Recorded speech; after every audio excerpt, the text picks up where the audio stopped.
So, how do I see the current state of American politics and the mainstream cultural environment? Basically, the whole show is about the liberals wanting to speech police the right wingers and gaining full control over what constitutes hate speech, bullying, the politically correct and virtuous way to talk, and they try to ban, punish, and silence dissent through academia, media outlets, and just regular old social shaming and insulting of those who don't identify with the same ideologies as they do. And on the other side, we have the right wingers who come from a millennia old tradition of silencing and disempowering anyone who's not a white male. So they put all their money and energy once again into what they know best, which is silencing anyone who dares imply that the world doesn't revolve around white man. You see, that it's all about fear that they may have to go without any power if someone else too has power. The way men fear women will reject the average man if women too have financial power of their own. It is truly beyond obvious that men always forcefully disempowered women only to ensure every man's access to a female while doing nothing to become naturally desirable to a woman with free agency. If you think this is anything new, with just a little research, you'll see that the whole systems of politics and government, perhaps since the Hammurabi laws, being the first written laws dating back as the oldest, are entirely built on the effort to establish the power of men over women and to silence what particular men don't like to hear because it exposes their shit-flavored insecurities and hypocrisies. It is really all about hoarding all the power so that the powerless women are forced to serve male bodies and male egos. You need not know anything beyond this to understand world history, I'm afraid. It all boils down to men wanting to shape the society in their and only their favor at the expense of everyone else. Since the dawn of time, Mother Earth has been fighting the collective pathologies of the male ego, which insists on defying laws of Mother Nature. The laws of Mother Nature are entirely in defiance of and in direct opposition to the laws that men have written when building governments or making up religions. Mother Nature laws are organized around females choosing what male is worthy to breed from, and that choice is based on males performing and proving extraordinary skills that promise the optimal progeny. Nature holds males to such a high standard, making the selection process extremely important, as the health of an entire generation depends on it. Nature is programmed for positive progress, to seek the betterment and expansion of genetic lines across the generations, and not the repetition of faulty genes that perpetuate disease or contraction of any kind. A female is always naturally more attracted to a male who does not carry the genes that are expressed as weaknesses in her gene pool in order to neutralize them and to create stronger progeny. Now, imagine a world where men actually valued women and didn't feel threatened by what women said about them. It's nearly impossible, I know. Fearful, defensive, and volatile men are the norm. That's because women would naturally tell the truth if their lives didn't depend on lying and manipulating for most of history. We've all felt speaking up against a tyrant capable of overpowering us could cost our lives, and so we either edited or completely omitted truths from men. Catering to male egos wasn't an option for women throughout history. It was basic survival. Since the day I was born, the single consistent message I got from my family and the social environment and all the three different cultures I've lived in as a woman was that I needed to shut up and never rub a man's ego the wrong way. And by holding the truth up to his face, I would be putting my life in danger. The women who were quiet, complacent, cooperative, and self-sacrificial were not in any way respected either, but at least there wasn't an active ball of hate energy constantly aimed at them. She was at best completely ignored as the insignificant backdrop of the family and public portrait. The violent reaction to being exposed to an uncomfortable truth, however, is not just a male pathology. Women who are unconscious to their own patriarchy-induced mental and emotional diseases are just as allergic to the truths that put all their lifelong commitments to their own internalized oppression into question. That seems to be equally hurtful, but this time directed itself more than the original oppressors. Their pain screams, "Why did I submit to my own demise? Why was I so dumb? Why didn't I listen to my gut telling me otherwise? Why did I devalue myself at this level? Why did I allow such a vile man to even touch me?" Yet, before a woman builds enough courage within herself to face such an enormous monster of truth, she is doomed to repeat the cycle of dysfunction, just like my mother, grandmothers, and all women who came before them did. My mother will likely never understand that her slaving away was nothing admirable and worth appreciating. Working without a break at a full-time job whilst raising twins she made with my father, who came from a lower-class family, and promised her no easy life, which, she was brainwashed to think of hardship as a virtue and an easy life as a dishonorable and sinful path. That was not the gift and emotional legacy she's now extremely angry that we don't appreciate inheriting. She was always on the edge, anxious, fearful, unhappy, sick with migraines most of every week, and living far below her intellectual potential, because the life of a working mother and housemaid is not one that leaves much time neither for leisure nor self-actualization. She has immense resentments and unmet emotional needs that she should have gotten from other adults. So she would have been fulfilled enough from them to then pour into her children.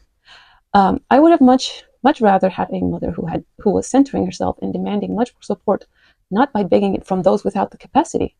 I would have much rather had a mother who felt worthy and modeled for me a woman who I should look up to as how valuable a woman should feel, so that she would settle for anyone's treatment of her as less than valuable. My mother detests me for speaking up about these truths and only wants to silence me or protect herself from hearing them. Because sometimes truth can dismantle your entire life's work or ideas you're married to defending. Much like a scientist who dedicates an academic career to defending a thesis only to be disproved by another scientist to settle the issue beyond debate towards the end of his life. It's devastating to look back with deep regret. Grandmother and aunts, far worse, of course.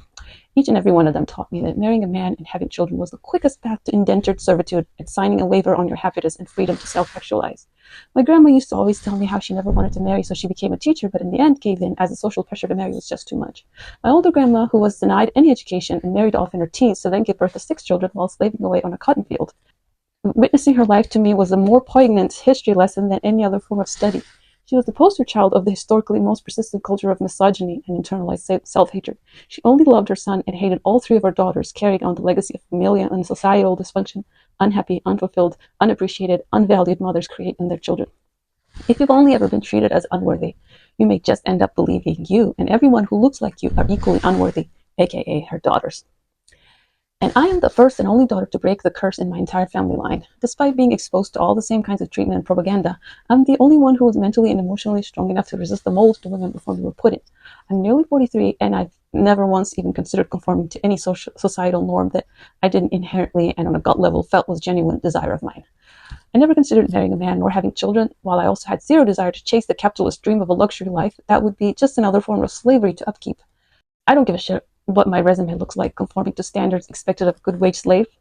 And I found out early on that just by staying true to my internal guides and shutting down every external voice telling me otherwise, I could live the healthy and free life my female ancestors could only dream of. The incredible thing is that somehow I have so far lived my life more free and with more leisure despite not owning any assets or even through years of just practicing my art while not being a wage slave than some of the richest people I know. I almost feel like despite the lack of money, resources, and social support systems, a magical blanket of bliss protects me, perhaps thanks to my commitment to staying authentic to my heart's desires. I live on very little money, and I keep it very, very simple. I use public healthcare and public transportation and save the little I make for plane tickets. I utilize platforms like those I can take care of pets for free accommodation, and I can make my own clothes, and I create my own entertainment. I spend more time with animals than humans, which is an instant improvement to mental health, and I'm able to produce incredible works of art from a tiny room I also reside in. Sure, a big studio would be nice, but numbers and walls have never been able to put a limit on my boundless creativity. It's always been more important to me, this authentic desire for self-expression, than the egotistical pursuit of validation for that expression, which is why I never cared if anyone ever saw, heard, valued, gave money to, or promoted the products of my expression. This is why I'm not on here to be seen and appreciated, and I don't give a fuck if I get 0 likes or views.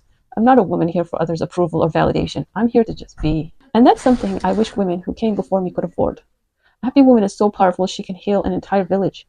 A happy woman should be every woman and man's top priority, therefore. It certainly is mine. I don't have people who are actively involved in contributing to my happiness, so I provide that on my own. Although this may come across as a form of culprit dissociation, as understandably many have a hard time believing a woman can reach this level of emotional independence, I'm perfectly happy to not talk to another human for weeks on end. Sometimes I get lost in my art and my connection to animals already energize every blood cell in my heart. This is such a level of power and emotional indestructibility that I can see why it would scare the shit out of many. Such inner peace that can easily ward off chaotic, insecure energies, it makes some wonder if I'm indeed a sociopath. Sure, maintaining this mode of existence does rely on avoidance and self-isolation to some extent, but when you make general life choices that automatically builds a firewall around chaos energy, such as not working in high testosterone corporate environments, you also skip the daily hustle of trying to ward off things that may upset your default inner peace setting. I'm confident this lifestyle is one where women can easily thrive on once they overcome all their fears of social disapproval and heal their inner child still seeking social approval in adulthood. This mode of existence embodies practically everything that men throughout the centuries tried to prevent women from accessing. This manless, childless, frolicking, unbothered woman who didn't exist to serve men as an appliance, but lived only to practice her art, gain more wisdom every day, is what I believe Mother Nature intended to represent as the default female. while fewer women were built for the mother archetype, being the extra pampered queen bee of the hive who bears children but is the least stressed out and the most supported female member. Our patriarchal societies are anything but natural. An unhappy woman is not natural. And most women are unhappy for living such constricted, obstructed, below their potential lives, and they do poison their children because of it. Living with men who only take from them and feel so entitled and owed by women have always depleted women. A healthy society can only be produced from a society of free women who are by default wired for love and freedom of choice. Nature assigned to females the duty of choice. No woman should ever be influenced by an external pressure imposing anything beyond her pure, authentic heart's desire. Women should in no way be expected to serve male egos that only need to be humbled and not catered to. And don't mistake a man needs to feel respected rhetoric for the underlying demand of unconditional ego catering. Men for millennia have been forcefully demanding that women provide. A man's ego death is where his real life begins. Until then, he's mainly a menace to society because a selfish woman and a selfish man are not at all the same thing. Women living for others who only take from a woman only breeds pathology, dysfunctional families, and emotionally dysregulated children. That woman in union with an egotistical, unresourceful man is resentful and does not exude loving energy because she gut level knows she is not loved or protected. I never needed a mother who cooked 3 meals for me and cleaned up after me. I needed a happy mother who didn't unwittingly paralyze me with all her fears and depleted angry energy because she wasn't getting her needs met. And she was stuck in this pattern only because she believed she only deserved less, being convinced by a society who told her she wasn't worthy. I needed a mother who was served like a queen bee by a man who never expected her to labor beyond her natural capacity and voluntary choice. And maybe she never had the original desire to be a mother, just like I never had for a second considered that path in life. I would have rather not existed as the daughter of a woman who never authentically wanted to be a mother or a parent, as opposed to having to be so powerful single-handedly to resist and transcend such heavy generational traumas. But here we are, and I do feel accomplished. There is, however, so much more work to be done. The worldwide plummeting birth rates give me hope. The health and happiness of a society is, I think, directly proportional to how free and happy the women are. And more of us are demanding levels of peace and happiness our grandmothers could only dream of, and still want what their fathers and grandfathers had, but women want none of what their mothers and grandmothers had to endure. There's a huge backlash, obviously, losing millennial privileges enrage men, and they will continue to fight back with more efforts to control our bodies and limit our freedom of choice. But if we unite in our efforts to change this pathological dynamic, I do believe the agents of this sick, entitled collective male ego that created patriarchy and kept men immature, undesirable, and often pure evil for millennia will naturally disappear off the gene pools, and we will create a whole new societal structure that lives in harmony with nature, that actually values the feminine and respects our freedom of choice. This is partly a strive for change, so we are going to starve men of our attention and natural loving energy, and certainly our bodies, until men learn to not take even a second of our presence for granted and start pouring into our happiness the way we typically naturally pour into everyone we love, so that relationships aren't something we run away from because they deplete us and erode our will to live and love. And I do see signs of being headed in that direction, so let's keep it up, ladies.